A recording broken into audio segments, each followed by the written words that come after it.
Hello everyone, welcome back to 5 Tips in 5 Minutes. This week, equitable grievance process.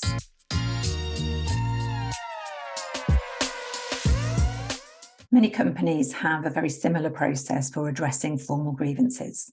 Got an issue that can't be resolved informally? Take it to your line manager and maybe copy in the HR department. What if it's a grievance about, for example, racism, sexism, ableism, homophobia? And what if the line manager has never and could never experience the kind of discrimination that's the subject of the complaint?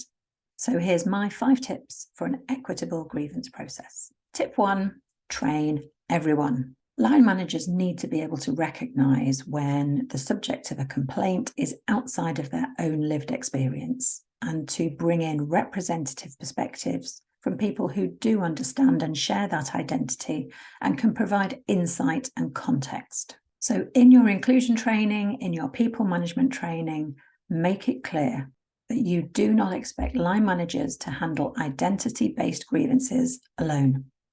Tip 2 is to focus on impact, not intent. A busy line manager probably wants their team to get along and get on with the job. If they've never experienced the issue at hand, they're more likely to persuade the person making the complaint, "They didn't mean it, can we forgive and forget, just move on and all get on together."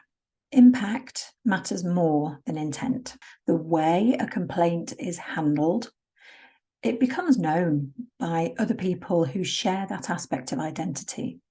And if things are perceived to be handled badly, that impacts on trust and confidence in leadership across the company. Tip 3 is have a well-trained representative panel.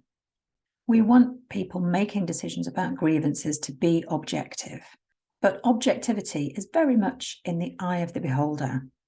It's easy to stay calm and objective and rational in the face of emotion about inequity.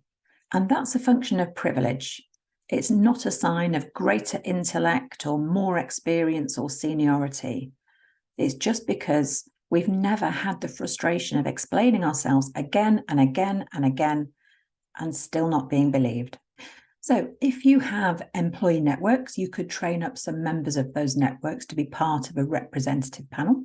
And when you have your representative panel, train them in the law around handling workplace disputes, train them in interviewing people and assessing information to come to a fair, equitable decision. Tip 4 is let go of fear. For many line managers and HR professionals, a complaint is the first step towards external legal proceedings. We see a complaint, we have a line of sight all the way through to an employment tribunal, and everything closes down. Suddenly, everything we do needs to be documented. It needs to be beyond reproach. We're super careful about what we say because it's being documented. We represent the interests of the business, keeping the business out of court rather than being a human being and listening and believing. We can't have an honest conversation when there's fear involved on either side. We need to let go of the fear, bring in representative voices, be prepared to be wrong, see things from a different perspective, and be part of putting things right. Tip 5 is don't wait.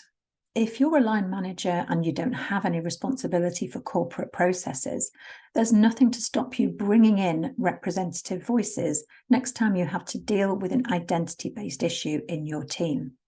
Obviously, these situations are confidential, so you would need to work with your HR team perhaps to find somebody who can come in and bring the insight and context. And hey, maybe you'll start a movement.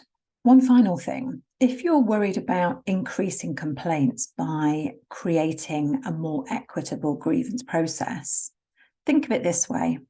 You may already have lots of employees who have a point to make, but they don't bother because they know there's no point. They know they won't be listened to or believed. If you have more people making complaints about identity-based issues, it could mean that they trust your process more. It could mean that they trust that they will be taken seriously and listened to with respect. So more complaints could actually mean that you're getting it right. That's it for this week. Thank you very much for watching, and I'll see you next time.